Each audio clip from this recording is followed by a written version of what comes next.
Na kamati ya Senate kuhusu uhasibu sasa inamtaka mkaguzi mkuu wa hesabu kutoa taarifa rasmi kuhusu utumizi wa fedha za kaunti ya Mandera. Naamini baada ya maswali kuibuliwa kuhusu matumizi ya shilingi milioni 449.1 za kaunti hiyo ambazo zilikuwa zimetengewa dharura. Na gavana wa Mandera Adan Khalif alieleza Seneti kuwa alitumia fedha hizo kununua chakula cha msaada, kusafirisha maji na kununua mbegu. Na Brenda Wanga anaarifu.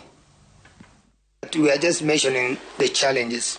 Akihojiwa na kamati ya uhasibu inayoongozwa na seneta wa Homa Bay Moses Kajwang', gavana wa Mandera Adan Khalif aliwekwa kwenye darubini kuhusiana na shilingi milioni 449.1 za dharura zilizotumiwa bila nyaraka za udhibitisho. You have also reported that 349 million was spent on relief food items. Give us the assurance and tell us the test that you carried. If you assure us, we will move to the next issue.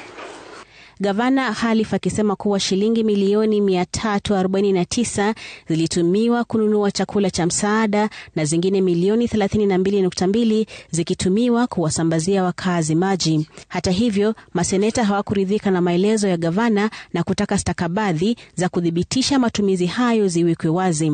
It's very difficult to know who got a truck of water. It's very difficult to know which animals got the feed.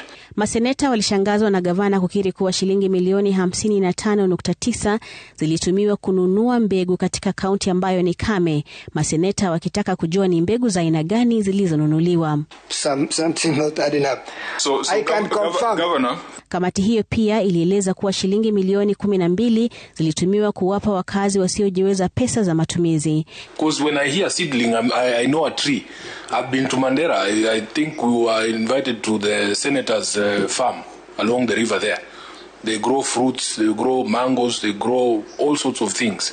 But it is something that is ascertainable. If I give farmers 10,000 avocado seedlings, I should be able to point and say those ones are the trees. Was that correct? You know the money we are discussing, Governor, 55.9 million can do around 55 ECD classrooms, or can do a number of water tracking in the area.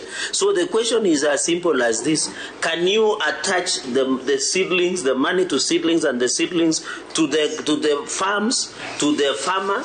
So 55 million worth of seedlings. How many were they?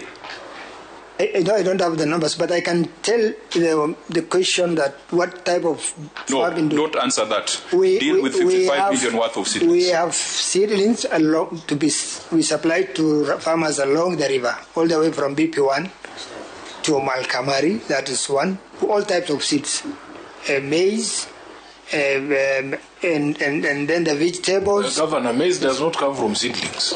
If the purchase is seedlings, it cannot be maize seedlings. Kamati hiyo sasa inamtaka mkaguzi mkuu wa hesabu kutoa maelezo kuhusu utumizi wa fedha za kaunti hiyo. Brenda Wanga, Runinga ya Citizen.